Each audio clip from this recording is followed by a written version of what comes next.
Have you ever faced a moment in life where something suddenly broke and everything stopped? A plan failed, a person left, or life turned upside down, and you felt stuck, helpless.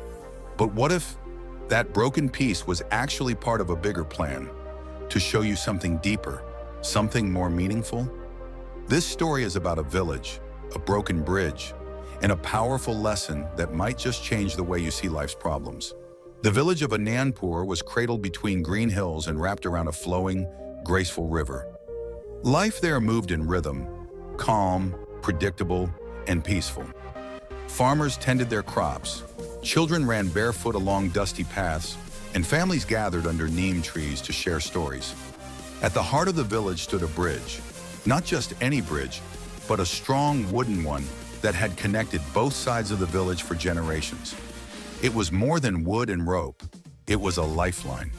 People used it every day to go to the market, visit friends, carry children to school, or attend temple prayers. The bridge was part of their identity, and because it had always been there, no one ever imagined a time when it wouldn't be. One day during the rainy season, a rain showers came. Not the gentle showers that watered their fields, but a raging storm that rolled in with thunder, dark clouds, and winds that howled like wolves. The river, once calm and clear, turned wild and muddy, swelling with fury. All night, the storm battered the village. Trees bent low, roofs trembled. The river roared louder than ever before. And then, there was a crack sound. The next morning, as the sun rose over the swollen river, the villagers gathered at the broken edge of the riverbank, their faces filled with disbelief. The bridge, the lifeline of Anandpur, was broke and washed away. A heavy silence hung in the air before panic began to ripple through the crowd. People cried out in distress. They were trapped. Their market was on the other side, and there was no way to get food or supplies. All eyes turned to Ramu Kaka, the village headman, a kind, elderly man with silver hair and wise, gentle eyes. He stepped forward and raised his hand. "Calm down," he said softly. "We'll rebuild the bridge. Together." But his words did little to calm the rising tide of fear. Voices grew louder. It would take weeks to rebuild. What would they do until then? And so that day, worry and frustration spread through the village like wildfire, feeding off uncertainty, clinging to every heart. As the grown-ups argued and debated, a small boy named Mohan sat quietly by the riverbank. He was barely 10, with curious eyes and a head full of questions.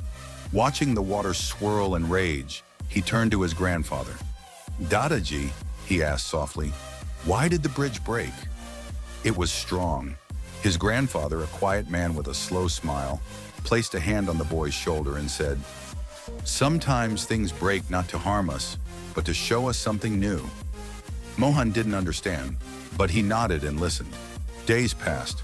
The bridge wasn't fixed yet, but something else began to change. People who had waited for someone else to solve the problem began taking small actions. A few villagers found old boats and began ferrying people across the river. Some boys tied ropes between trees and made crude swings to help cross. Children found a shallow part of the river and carefully walked across, hopping from stone to stone. Even old man Harish, who rarely left his home, began carving small wooden rafts. Young women like Sita and Meena formed teams, helping the elderly cross the river with baskets balanced on their heads. The village, once divided by routines and schedules, began to connect in new ways. People helped neighbors they had never spoken to before. They shared tools, food, laughter, and for the first time in years, the village felt like one family. What the storm had broken, the people were beginning to rebuild, not with wood, but with kindness. The village, once busy and divided, had become united and creative. One day, a traveler named Kabir arrived in Anandpur. He had heard of the storm, the flood, and the broken bridge. He expected to find a village in despair.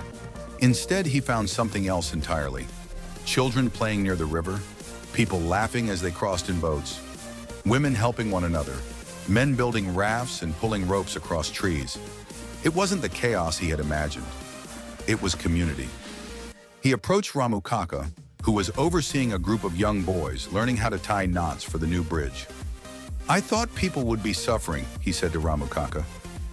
Ramukaka smiled. We were, at first, but then something changed. He pointed to the villagers working together, helping each other, and smiling. He said, we lost a bridge, but we found a connection we had forgotten. Kabir nodded slowly. Sometimes life takes something away to give us something more important.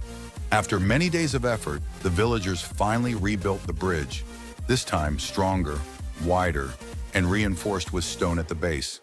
When it was done, they didn't just walk across it, they celebrated it. There was singing and music. Women brought sweets. Children danced on the wooden planks. Elders blessed the new structure with flowers and chants. As they crossed together, one by one, it was clear that something had changed. Not just the bridge, but the people. They no longer needed the bridge the way they once did, because in the time they were without it, they had learned something far more powerful: how to be resourceful, how to be united, and how even a problem can be a hidden gift.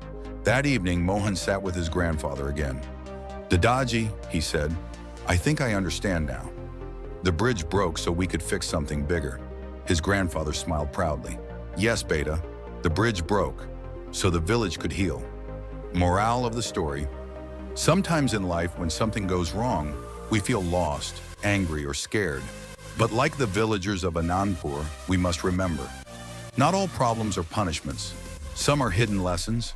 Some struggles come to bring people together, to help us grow, to open our eyes. So next time life breaks a bridge in your path, don't panic. Pause and look around, because behind the problem, a new path might be waiting.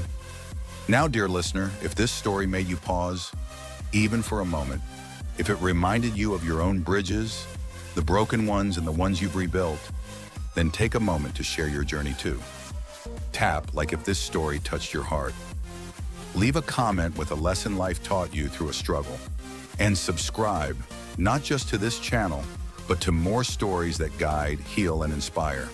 Because sometimes, the bridges we rebuild inside are the strongest of all.